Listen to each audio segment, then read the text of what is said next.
നമസ്കാരം. മെട്രോ മാറ്റിനിയിലേക്ക് സ്വാഗതം. സിനിമയിൽ അഭിനയിക്കണമെന്ന മോഹം പിടിച്ചുവന്ന കുട്ടിയായിരുന്നില്ല തിരുവല്ലക്കാരി ഡയാന.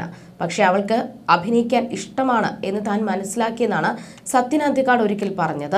അദ്ദേഹം മനസ്സിനക്കരയിലേക്ക് നായികയെ തിരയുന്ന നേരത്താണ് മാഗസിൻ കവറിൽ ഡയാനയുടെ ഫോട്ടോ കാണുന്നതും ചിത്രത്തിലേക്ക് ജയറാമിന്റെ നായികയായി ക്ഷണിക്കുന്നതും.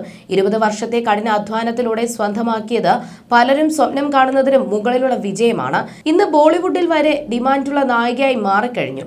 ലേഡി സൂപ്പർ സ്റ്റാർ പദവി ലഭിച്ചപ്പോഴും വിജയ്, രജനീകാന്ത് ചിത്രങ്ങളിൽ പ്രാധാന്യം കുറഞ്ഞ നായികാവേഷം ചെയ്യാൻ നയൻതാര തയ്യാറായിട്ടുണ്ട്. കോടികളാണ് താരത്തിന്റെ പ്രതിഫലം. കരിയറിൽ പല സിനിമകളും നയൻതാര വേണ്ടെന്ന് വെച്ചിട്ടുണ്ട്. ഇവയിൽ ചിലത് സൂപ്പർ ഹിറ്റായപ്പോൾ ചിലത് പരാജയപ്പെട്ടു. 2022 ശരവണൻ നായകനായ ലെജൻഡ് എന്ന സിനിമ റിലീസ് ചെയ്യുന്നത്. ബോളിവുഡ് താരം ഉർവശി റട്ടോലയാണ് ചിത്രത്തിന്റെ നായികയായെത്തിയത്. ഉർവശിക്ക് പകരം ആദ്യം നായികയായി പരിഗണിച്ചത് നയൻതാരയായിരുന്നു. എന്നാൽ നയൻതാര ഈ സിനിമ നിരസിച്ചു. റിപ്പോർട്ടുകൾ പ്രകാരം ലെജൻഡിൽ നയൻതാരയെ നായികയായി ലഭിക്കാൻ ശരവണൻ പരമാവധി ശ്രമിച്ചിരുന്നു. എന്നാൽ ഈ കാസ്റ്റിംഗ് നടന്നില്ല. തമിഴ് ഫിലിം ജേർണലിസ്റ്റ് ചെയ്യാറു ബാലു ഇതേക്കുറിച്ച് സംസാരിച്ച വാക്കുകളാണ് സോഷ്യൽ മീഡിയയിൽ വൈറലായി മാറുന്നത്. സിനിമയുമായി ബന്ധപ്പെട്ട് പലതവണ നയൻതാരയെ ശരവണൻ വീട്ടിൽ പോയി കണ്ടിരുന്നു എന്നാണ് ചെയ്യാറു ബാലു പറഞ്ഞത്. വാങ്ങുന്ന പ്രതിഫലത്തിന്റെ ഇരട്ടി തുക നയൻതാരയ്ക്ക് ശരവണൻ വാഗ്ദാനം ചെയ്തിരുന്നു. എന്നാൽ നയൻതാര സിനിമയ്ക്ക് ഒപ്പുവെച്ചില്ലെന്നാണ് ചെയ്യാറു ബാലു പറഞ്ഞത്. നയൻതാരയുടെ ഫ്ളാറ്റിന് മുന്നിൽ റോൾസ് റോയ്സിന്റെ കാർ എപ്പോഴും ഉണ്ടാകും. ആ കാർ ആരുടേതാണെന്നാണ് ചിന്തിച്ചു. പിന്നീട് ഒരു കല്യാണ ഫംഗ്ഷനിൽ വെച്ച് ഇതേ കാർ കണ്ടു. ലെജൻഡ് ശരവണന്റെ കാറായിരുന്നു അത്. അദ്ദേഹം ഇടയ്ക്കിടെ അവിടെ പോകുന്നതിനെ കുറിച്ച് അഭ്യൂഹങ്ങൾ വന്നു. തന്റെ സിനിമയിൽ അഭിനയിക്കാൻ വേണ്ടിയാണ് നയൻതാരയെ ലെജൻഡ് ശരവണൻ സമീപിക്കുന്നതെന്ന് അന്ന് റിപ്പോർട്ടുകൾ വന്നിരുന്നുവെന്ന് അവതാരകൻ ചൂണ്ടിക്കാട്ടി. ഇതേക്കുറിച്ച് ചെയ്യാറു ബാലു വിശദീകരിച്ചു. നയൻതാരയുടെ ഫ്ളാറ്റിന് മുൻപിൽ ലെജൻഡിന്റെ കാർ എന്നൊക്കെ വാർത്തകൾ അന്ന് വന്നിട്ടുണ്ട്. ആ അപ്പാർട്ട്മെന്റുള്ള ഏരിയ VIP-കളുടേതാണ്. അത്രയും സെക്യൂരിറ്റി സിസ്റ്റം ഉണ്ട്. ലെജൻഡിന്റെ ആദ്യ സിനിമയിൽ നയൻതാര ജോഡിയായി അഭിനയിക്കണമെന്ന് അദ്ദേഹം ഭയങ്കരമായി ആഗ്രഹിച്ചു. നയൻതാര വാങ്ങുന്നതിന്റെ 2 ഇരട്ടി പ്രതിഫലം വാഗ്ദാനം ചെയ്തു. 10 കോടിയല്ല 100 കോടി തന്നാൽ പോലും ഞാൻ അഭിനയിക്കില്ലെന്ന് നയൻതാര പറഞ്ഞു. ആ ദേഷ്യത്തിലാണ് ബോളിവുഡ് നടിയെ കൊണ്ട് വന്നതെന്ന് ചെയ്യാറു ബാലു പറയുന്നു. നയൻതാരയുടെ ഫ്ളാറ്റിലുള്ള സ്ഥലത്ത് ലെജൻഡ് ശരവണനും ഫ്ളാറ്റുണ്ടെന്ന് ചെയ്യാറു ബാലു പറയുന്നു. ഇടയ്ക്കിടെ നടിയെ പോയി കണ്ട് സിനിമയുടെ കാര്യം സംസാരിക്കാൻ ബുദ്ധിമുട്ടുള്ളതിനാൽ ഒരു ഫ്ളാറ്റ് സ്വന്തമായി ലെജൻഡ് വാങ്ങിയതായിരിക്കാമെന്നും ചെയ്യാറു ബാലു അഭിപ്രായപ്പെട്ടു. നയൻതാര സിനിമ നിരസിച്ചതോടെ നടിയെപ്പോലെ തന്നെയുള്ള ഒരു നായികയെ അദ്ദേഹം തേടി. നയൻതാരയെ പോലെയുള്ള നടിക്കായി ഓഡീഷൻ വെച്ചു. എന്നാൽ ഉർവശി റട്ടോലയാണ് നായികയാക്കിയത്. ബോളിവുഡിൽ വലിയ ശമ്പളമൊന്നും വാങ്ങാത്ത നടിയാണ്. വലിയ തുക ഉർവശിക്ക് പ്രതിഫലമായി നൽകിയെന്നും ചെയ്യാറു ബാലു ചൂണ്ടിക്കാട്ടി. 40-50 കോടി ബജറ്റിലാണ് ലെജൻഡ് ഒരുക്കിയത്. റിലീസിന് മുൻപ് തന്നെ വലിയ രീതിയിൽ ചർച്ച ചെയ്യപ്പെട്ട ചിത്രം 5 ഭാഷകളാണ് ഒരുക്കിയത്.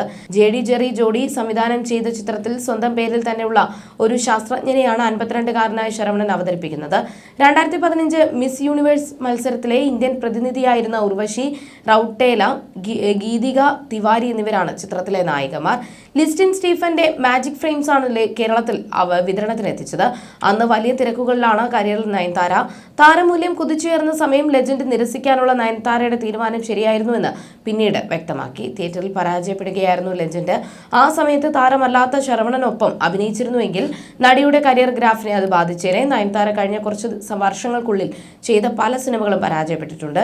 എന്നാൽ വലിയ അവസരങ്ങൾ ഇപ്പോഴും നയൻതാരയ്ക്ക് ലഭിച്ചിരുന്നു.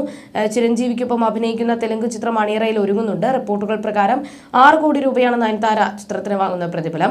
മലയാളത്തിൽ മോഹൻലാലും മമ്മൂട്ടിയും ഒരുമിച്ച് അഭിനയിക്കുന്ന മഹേഷ് നാരായണൻ ചിത്രത്തിലും നയൻതാരയാണ് നായിക. തമിഴിൽ മൂക്കുത്തി അമ്മൻ 2 ഉൾപ്പെടെയുള്ള സിനിമകളുടെ ഷൂട്ടിംഗ് നടക്കുന്നു. എന്നാൽ കഴിഞ്ഞ ദിവസം മൂക്കുത്തി അമ്മൻ 2 സംബന്ധിച്ച് ചില അഭ്യൂഹങ്ങളും സോഷ്യൽ മീഡിയയിൽ പ്രചരിച്ചിരുന്നു. നയൻതാരയും സംവിധായകൻ സുന്ദർ സിയും തമ്മിൽ പ്രശ്നങ്ങളുണ്ടായെന്നും ഷൂട്ടിംഗ് നിർത്തിവെക്കേണ്ടി വന്നെന്നും സംസാരമുണ്ടായി. നയൻതാരയ്ക്ക് പകരം തമന്ന ഭാട്ടിയയെ നായികയാക്കിയേക്കുമെന്നാണ് പുറത്തുവന്നിരുന്ന റിപ്പോർട്ടുകൾ. തമന്ന നായികയാകുമെന്ന അഭ്യൂഹം വന്നെങ്കിലും എന്നാൽ അത് സത്യമല്ലെന്ന് ബിസ്മി പറയുന്നു. നയൻതാര തന്നെയാണ് നായിക. നയൻതാരയ്ക്ക് തമിഴ് സിനിമാ ലോകം കൊടുത്ത സിംഹാസനം അവർ ദുരുപയോഗം ചെയ്യുന്നു. 10 കോടിയും 15 കോടിയും കൊടുത്ത് അഭിനയിപ്പിക്കുന്ന നിർമ്മാതാക്കളെ കുറിച്ച് ഒരു ദിവസം പോലും ചിന്തിക്കുന്നില്ല. കഥ കേട്ട് സിനിമ ചെയ്യാൻ തയ്യാറായി ഷൂട്ടിങ്ങിന് എത്തുമ്പോൾ അഹംഭാവം കാണിക്കുന്നു. ഇങ്ങനെ അഭിനയിക്കില്ല, അങ്ങനെ അഭിനയിക്കില്ല എന്നൊക്കെ പറയുന്നു. മൂക്കുത്തിയമ്മൻ 2 ഭക്തി സിനിമയാണ്. മോശം കോസ്റ്റ്യൂം എന്തായാലും കൊടുക്കില്ല. സുന്ദർ സി അങ്ങനെ ഒരു സംവിധായകനല്ല. ഒരു കോസ്റ്റ്യൂം കൊടുത്തപ്പോൾ ഈ കോസ്റ്റ്യൂമിൽ അഭിനയിക്കില്ലെന്ന് പറഞ്ഞു. അത് സംവിധായകനോടാണ് പറയേണ്ടത്. എന്നാൽ അസിസ്റ്റന്റ് ഡയറക്ടറെ വേലക്കാരനെ പോലെ കണ്ട് ദേഷ്യപ്പെട്ട് സംസാരിച്ചപ്പോൾ അത് അങ്ങനെ അംഗീകരിക്കാൻ പറ്റും. ഈ പ്രശ്നം കാരണം അസിസ്റ്റന്റ് ഡയറക്ടർ ഈ സിനിമയെ വേണ്ടെന്ന് വെച്ചു പോയി. പൊള്ളാച്ചിയിൽ ഷൂട്ട് ചെയ്യാനിരുന്ന പ്ലാന് പൊള്ളാച്ചിക്ക് വരാൻ പറ്റില്ല, എനിക്ക് കുട്ടികളുണ്ടെന്ന് നയൻതാര പറഞ്ഞു. ഇപ്പോൾ ചെന്നൈക്ക് അടുത്താണ് ഷൂട്ടിംഗ്. ഇനിയും ഇങ്ങനെയാണെങ്കിൽ നയൻതാരയെ മാറ്റാൻ പോലും സാധ്യതയുണ്ട്. സുന്ദർ സി നേരത്തെ തമന്നയെ വെച്ച് സിനിമ ചെയ്തതാണ്. സുന്ദർ സി വളരെ ഫ്രണ്ട്ലിയായ ഡയറക്ടറാണ്. ആരോടും പരിധി വിട്ട് സംസാരിക്കാറില്ല. എന്ത് ദേഷ്യമുണ്ടെങ്കിലും അധികം പുറമേക്ക് കാണിക്കില്ല.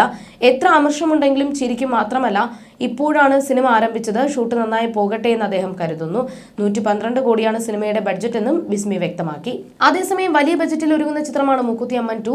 100 കോടിയാണ് സിനിമയുടെ ബഡ്ജറ്റ് എന്നാണ് കരുതപ്പെടുന്നത്. മൂക്കുത്തി അമ്മനിൽ അഭിനയിക്കുന്നതിന്റെ ഭാഗമായി നയൻതാരയും കുടുംബവും വ്രതത്തിലാണെന്ന് നിർമ്മാതാവ് ഇഷാരി കെ ഗണേഷ് പറഞ്ഞിരുന്നു. ഒരു മാസമായി നയൻതാരയും കുഞ്ഞുങ്ങളും അടക്കം വ്രതത്തിലാണ്. സിനിമ ഇതിലും വലിയ രീതിയിലാകും ഒരുക്കുക. റിലീസ് അതിലും വലുതായി പാൻ ഇന്ത്യയിൽ റിലീസായാകും എത്തുക എന്നും നിർമ്മാതാവ് വ്യക്തമാക്കി. ഈ സിനിമയുടെ ഷൂട്ടിന് മുൻപ് നയൻതാര വ്രതം എടുത്തിരുന്നു. ജീവിതം മുന്നോട്ട് കൊണ്ടുപോകാൻ കഷ്ടപ്പെടുന്ന ഒരു യുവാവിന്റെ മുന്നിൽ മൂക്കുത്തി അമ്മൻ പ്രത്യക്ഷപ്പെടുന്നതും തുടർന്നുണ്ടാകുന്ന സംഭവങ്ങളുമാണ് ചിത്രം പറഞ്ഞത്. കരിയറിൽ ഒരിടവേളയിലുമായിരുന്നു നയൻതാര. 2023 പുറത്തിറങ്ങിയ Annapoorni the goddess of food ആണ് നയൻതാരയുടേതായി ഒടുവിൽ പുറത്തിറങ്ങിയ സിനിമ. ഈ ചിത്രം വലിയ വിവാദത്തിന് വഴിയൊരുക്കിയിരുന്നു. പോയ വർഷം പുറത്തിറങ്ങിയ നയൻതാരയുടെയും വിഘ്നേഷ് ശിവന്റെയും വിവാഹ ഡോക്യുമെന്ററിയും വിവാദത്തിൽപ്പെട്ടിരുന്നു. ഡോക്യുമെന്ററിക്കായി അനുവാദമില്ലാതെ ഞാനും റൌഡി സിനിമയുടെ രംഗങ്ങൾ ഉപയോഗിച്ചതിന് ധനുഷ് താരത്തിന് വക്കീൽ നോട്ടീസ് അയച്ചത് വലിയ ചർച്ചയായി മാറിയിരുന്നു. ഡോക്യുമെന്ററിയിൽ ഞാനും റൌഡി താൻ എന്ന സിനിമയിലെ BTS വീഡിയോ ഉപയോഗിച്ചതായിരുന്നു വിവാദത്തിന് ആധാരം. സിനിമയുടെ നിർമ്മാതാവെ ധനുഷ് നഷ്ടപരിഹാരം ആവശ്യപ്പെട്ടതോടെയാണ് നയൻതാര 3 പേജുള്ള കത്തിലൂടെ നടനെതിരെ രംഗത്തെത്തിയിരുന്നത്. എന്നാൽ തന്റെ തീരുമാനത്തിൽ നിന്ന് മാറാൻ ധനുഷ് ഒരുക്കമായിരുന്നില്ല.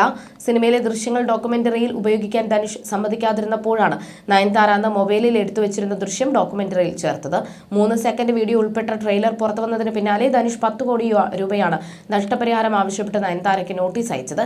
ഈ സംഭവത്തിൽ നയൻതാരയും ധനുഷുമായുള്ള പ്രശ്നങ്ങളും കേസുകളും നടക്കുകയാണ്. ഇതിനിടെ നയൻതാരയുടെയും വിഘ്നേഷ് ശിവന്റെയും പ്രണയം കാരണം കോടികളുടെ നഷ്ടമാണ് തനിക്കുണ്ടായതെന്ന് ധനുഷ് ആരോപിച്ചിരുന്നു. ഞാനും റൌഡി താൻ എന്ന സിനിമ പരാജയപ്പെട്ടതിന് കാരണം നയൻതാരയുടെയും വിഘ്നേഷിന്റെയും പ്രണയമാണ്. 4 കോടി ബഡ്ജറ്റിലാണ് സിനിമ തുടങ്ങിയത്. എന്നാൽ ഇരുവരുടെയും പ്രണയം കാരണം ഷൂട്ടിംഗ് കാലതാമസമുണ്ടായി. പ്രൊഡക്ഷൻ വൈകിയത് കാരണം 12 കോടി രൂപ അധിക ചെലവ് വരികയും ചെയ്തുവെന്നാണ് ധനുഷ് പറയുന്നത്. You're watching me on metromatney.com. metromatney.com. Subscribe for more videos. Subscribe here for more videos. Subscribe now. Thank you.